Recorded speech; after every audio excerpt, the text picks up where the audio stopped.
Genesis 3, the fall.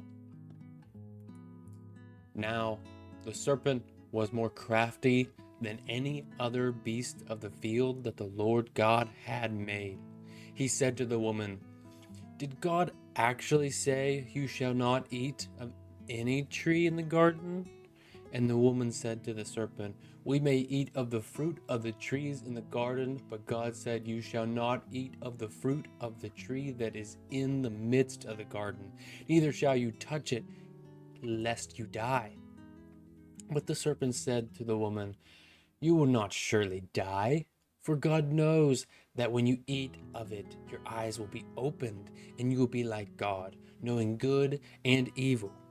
So when the woman saw that the tree was good for food, and that it was a delight to the eyes, and that the tree was to be desired to make one wise, she took of its fruit and ate it. And she also gave some to her husband who was with her, and he ate it. Then the eyes of both were opened, and they knew that they were naked.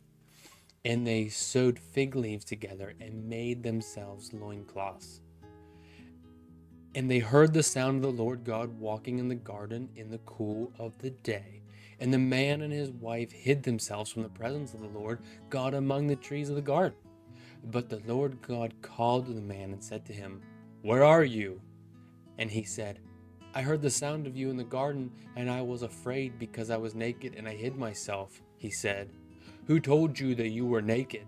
Have you eaten of the tree of which I commanded you not to eat?" The man said, "The woman who you gave to me be with me, and she gave me fruit of the tree, and I ate."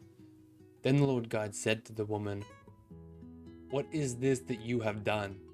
The woman said, "The serpent deceived me, and I ate." The Lord said to the serpent, "Because you have done this, cursed are you above all livestock, and above all the beasts of the field. On your belly you shall go, and dust you shall eat all the days of your life.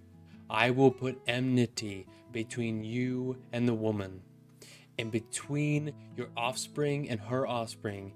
Ye shall bruise your head, and you shall bruise his heel."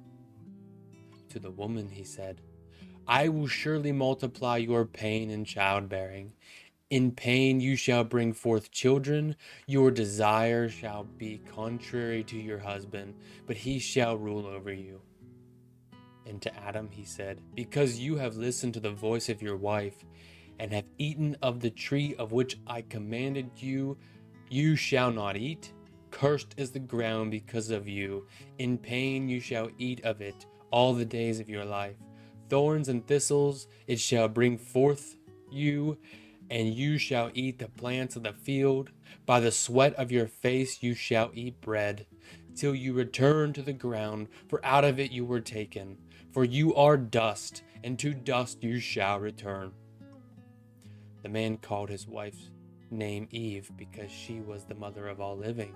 And the Lord God made for Adam and for his wife garments of skins and clothed them. Then the Lord God said, "Behold, the man has become like one of us in knowing good and evil. Now lest he reach out his hand and take also of the tree of life and eat and live forever." Therefore the Lord God had sent him out from the Garden of Eden to work the ground from which he was taken. He drove out the man, and the east of the Garden of Eden he placed a cherubim and a flaming sword turned every way to guard the way to the tree of life.